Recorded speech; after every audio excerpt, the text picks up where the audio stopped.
Good evening, boys and girls. Welcome back for another story today. This tale before Halloween is called One Halloween Night by Mark Teague. On Halloween, Wendell, Floyd, and Mona were walking home from school when a black cat crossed their path. "Don't pet it, Floyd," cried Wendell. "Don't you know that black cats are bad luck?" "That's an old wives' tale," Mona said. "Besides, what could happen?" Wendell merely shook his head. Anything can happen on Halloween.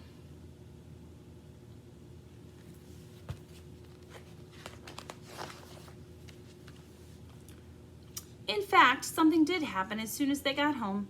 First, Wendell discovered that his mad scientist costume had turned pink in the wash. This is definitely a bad sign, he thought. Then Floyd found out that he had to take his sister Alice trick-or-treating with him.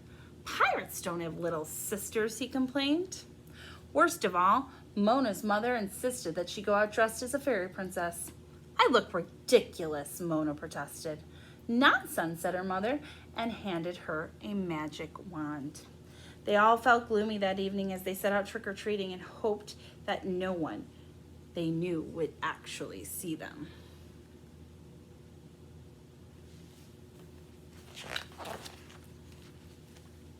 But their troubles were far from over.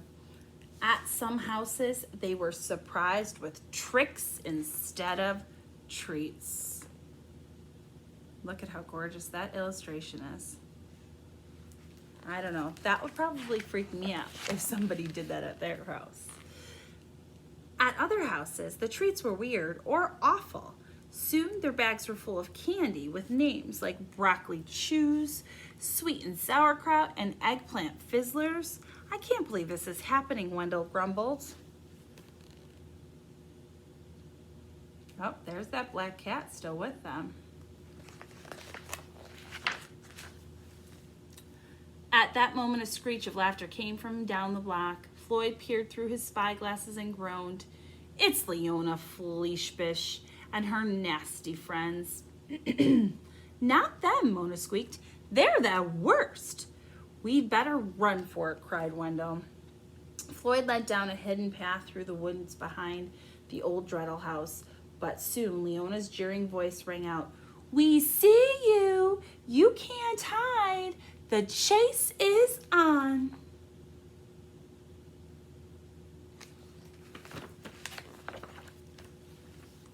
Finally, out of breath, they tried to slip beyond some trash cans at the end of the narrow alley, but Floyd ducked a moment too late, and Alice's rabbit ears gave them away.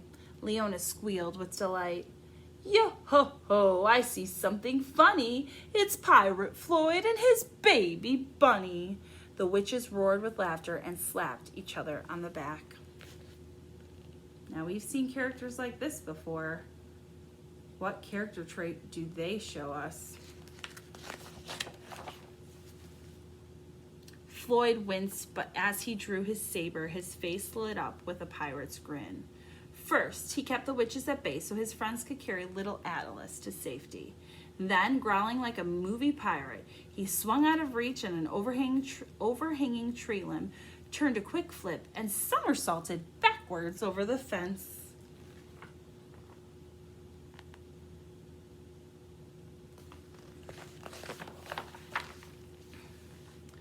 "I didn't know you could do that," Mona said. Floyd looked surprised. "Neither did I."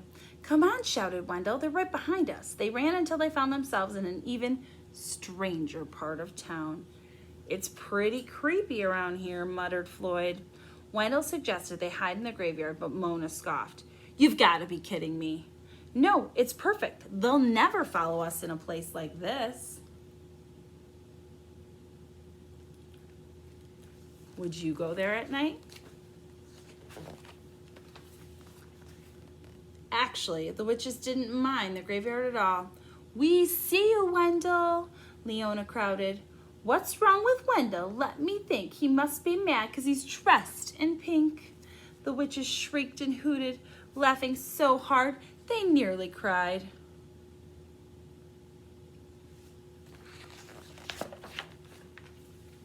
For a moment, Wendell's face turned as pink as a smock, but then he had an idea to brew. He reached into his mad scientist kit and started mixing potions.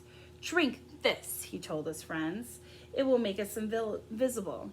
At the word invisible, the witches roared even louder, but their laughter turned to puzzled yelps when Wendell, Floyd, Mona, and Alice suddenly disappeared. Now, can you see up here the illustration? The characters are fading as they hand the potion off.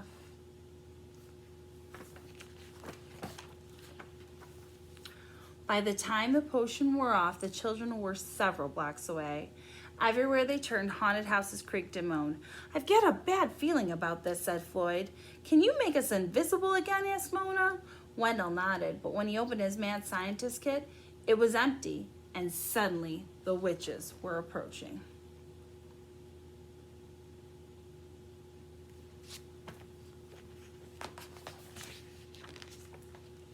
Suddenly, before they could decide what to do, the witches were upon them. Leona crackled even louder. You look over there, you see something scary. It's Tinkerbell Mona, dressed up like a fairy. The witches squealed and gawked. They snorted and wheezed and rolled on the ground. Mona waited until the laughter died down, then her eyes flashed, and suddenly, so did her magic wand. Now I've got a poem for you, she said, and pointed her wand straight at them.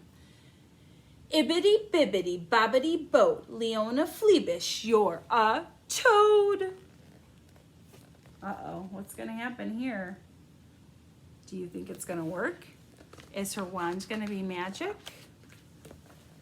Instantly, a bolt of white light shot from the wand, followed by a clap of thunder and a great puff of smoke. Look at everybody.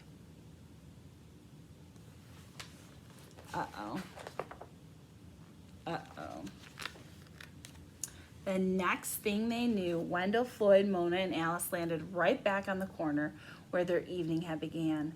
There wasn't a witch in sight, and their bags were filled with wonderful, ordinary candy.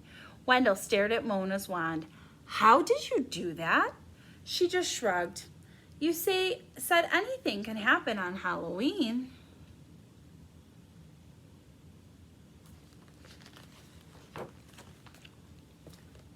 Later, they sat in Floyd's living room, sorting their candy and sipping cocoa. You know, Floyd, Wendell said, you make a pretty good pirate. Thanks, you're a pretty good mad scientist, too, even if you are pink. But Mona was the best of all. She smiled. I guess being a fairy princess was okay. Still, I'm sort of glad it's over. Now we can get back to being normal.